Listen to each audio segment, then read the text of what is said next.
జై శ్రీరామ్ హిందూ బంధువులందరికీ ఈరోజు ఈ వీడియో చేయడానికి ముఖ్య ఉద్దేశం ఏంటంటే గత 5 సంవత్సరాలుగా ఏదైతే వైఎస్ఆర్సీపీ ప్రభుత్వం అధికారంలో ఉండగా అన్య మతస్థులకి మద్దతుగా ఆ ప్రభుత్వం తన యొక్క 5 సంవత్సరాలు ఆ మతస్థులకి సపోర్ట్ చేసుకుంటూ ఈ రాష్ట్రంలో అనేక దేవాలయాలు అనేక హిందూ దేవీ దేవతల విగ్రహాలు ధ్వంసం అవడం, కొన్ని వందల సంవత్సరాల నాటి చరిత్ర కలిగిన అంతర్వేది లక్ష్మీనరసింహస్వామి రథాలు కానీ ఇలాంటి ఎన్నో వాళ్ళు దగ్ధం చేయడం జరిగింది. వాటి మీద ఇప్పటివరకు ఎఫ్ఐఆర్ లేవు. కానీ ఏదో మంచి భగవంతుడి దయ వల్ల ఒక మంచి కూటమి వచ్చింది ఈ రాష్ట్రంలో. హిందువులకి నమ్మకమైన పార్టీ బీజేపీ కూడా దాంట్లో భాగస్వామ్యం ఉంది.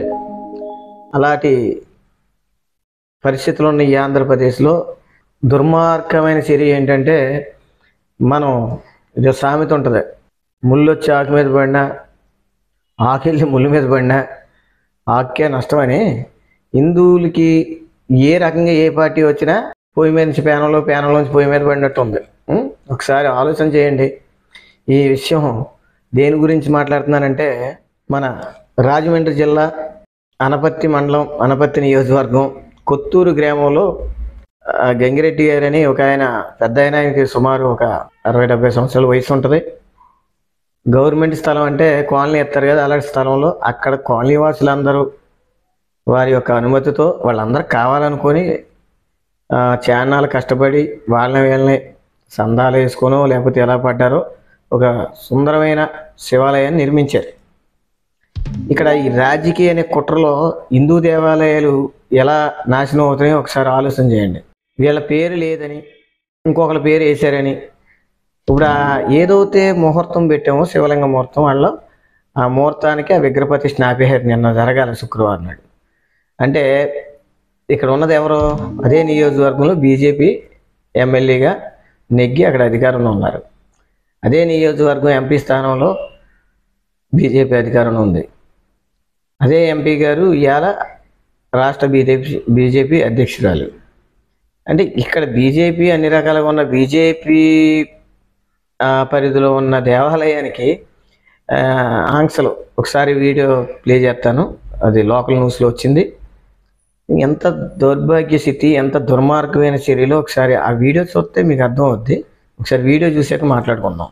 తూర్పుగోదావరి జిల్లా అనపర్తి మండలం కొత్తూరు గ్రామానికి చెందిన సత్తి గంగిరెడ్డి అనే వ్యక్తి పైసా కూడబెట్టి తన చివరి దశలో తన గ్రామంలో సుమారు 20 లక్షల వ్యయంతో ఒక గుడి నిర్మాణం మొదలుపెట్టి పూర్తి చేసి 7వ తేదీ శుక్రవారం విగ్రహ ప్రతిష్ఠకు ఏర్పాట్లు చేసుకుని 6,000 మందికి ఆహ్వానం పంపించారు. అయితే ఏమి జరిగిందో కాని ప్రభుత్వ యంత్రాంగం అంతా తహసీల్దార్ నుంచి ఈఎస్పీ వరకు అక్కడకు వచ్చి ఆ దేవాలయం ప్రభుత్వ భూమిలో నిర్మించారు కనుక ఆపాలని అక్కడ పోలీస్ పికెట్ ఏర్పాటు చేసి ఆపించారు.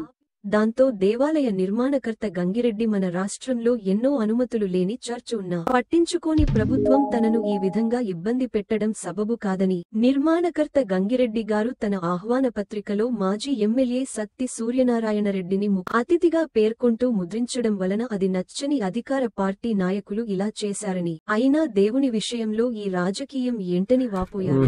హిందూ బంధువులారా, వీడియో చూశారు కదా. అంటే అసలు మనం భారతదేశంలో ఉన్నామా లేకపోతే ఏదైనా పాకిస్తాన్, బంగ్లాదేశ్ ఇలాంటి దేశాల్లో ఉన్నామా? ఏం అర్థం అవట్లేదు. అంతమంది పోలీసులు ఒక దేవాలయం నిర్మాణం, అది అక్రమ కట్టడం అంటారు. సక్రమంగా ఏమున్నాయి అసలు? ఇదే నియోజకవర్గంలో ఈ అధికారులు ఎవరైతే ఆపారో వీళ్ళందరూ సక్రమంగా డ్యూటీ చేస్తే మరి ఎన్ని అక్రమ చర్చలు ఉన్నాయి అదే నియోజకవర్గం. రాష్ట్రం అంతా పక్కన పెడదాం. సమస్య ఎక్కడ? కొత్తూరు గ్రామం. ఆ కొత్తూరు గ్రామంలో ఎంతమంది కబ్జాదారులు ఉన్నారు, ఎంతమంది ఎన్ని తలాల్లో చర్చలు కట్టారు. మరి వీటిని అంటే మీకు క్రైస్తవ మతం కానీ ఇస్లామిక్ దూరికి కానీ వెళ్ళాలంటే భయం దడవస్తుంది కింద నుంచి పైదాకా. హిందువుల ఐక్యత ఉండదు కాబట్టి హిందువులు ఎలాగైనా హిందువులు మభ్యపెట్టాలి, హిందూ ధర్మాన్ని నాశనం చేయాలని అసలు మనం ఎవరికి చెప్పుకోవాలి? అసలు ఏ పార్టీ అధికారంలో ఉంది? మళ్ళీ ఆ పార్టీ ఎమ్మెల్యేలు ఇది ఇబ్బంది పెట్టి ఇలా ఉంటే అసలు దీన్ని ఒకసారి రాష్ట్రంలో ఉన్న హిందువులందరూ దీన్ని ఒకసారి పరిశీలించండి. ఇలాంటి దుర్మార్గమైన చర్యలు చాలా దుర్మార్గం. చాలా హిందూ సంఘాలు వెళ్ళి అది సాల్వ్ అవుద్దాం అనుకున్నాం, మరి అవ్వలేదంటే ఇది ఎవరి లోపమో, అక్కడికి ఎవరైనా వస్తే అరెస్ట్ చేస్తామంటాం. మనం పాకిస్తాన్లో ఉన్నామా ఏంటి? మరి ఎవరైనా మసీద్కి వెళ్తున్నామా లేకపోతే చర్చి కాడికి వెళ్తున్నామా? మన గుడికి వీళ్ళ విగ్రహ ప్రతిష్ఠ చేయకూడదు.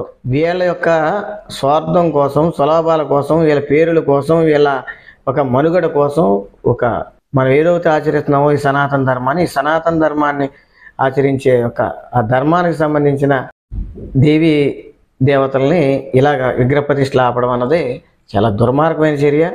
ఇవాళ అది గతంలో 5 సంవత్సరాలు చూసాం. వాళ్ళ పరిస్థితి ఎలాగవుతాయిందో ఎవరో కాలానికి అతీతులు కాదు. కాలం కరెక్ట్గా సమాధానం చెప్తుంది. కానీ కాలం సమాధానం చెప్పేదాకా మనం హిందూ సంఘాలు పెట్టి ఉండలేం. కాబట్టి దీనిపై ప్రతి ఒక్క హిందూ స్పందించాలి. అవసరం అయితే వెళ్ళడానికి హిందూ సైన్యం సిద్ధం అవుతుంది. చాలా ఇది దుర్మార్గమైన చర్య. అక్కడ నిజంగా దమ్ము ధైర్యం ఏ అధికారులకైనా ఉంటే ఇది ఆపిన వాళ్ళు ఎవరైనా ఎంత వస్తుందిలైనా సరే ముందు ఇలాంటి అక్రమ కట్టడాలు చాలా ఉన్నాయి, వాటిని కొట్టేయండి ముందు. అదే నియోజకవర్గంలో చాలా అక్రమ కట్టడాలు ఉన్నాయి. వాటి జోలికి వెళ్ళి దమ్ము ధైర్యం ఉండదు. కానీ హిందూ దేవాలయాలపై జోలికి మాత్రం వస్తారు. విగ్రహ ప్రతిష్ఠ ఆపడం చాలా దుర్మార్గమైన చర్య. దీనికి మాత్రం మూల్యం చెల్లించుకుంటారు, అది ఏ పార్టీ అయినా సరే. అందరికీ జై శ్రీరామ్.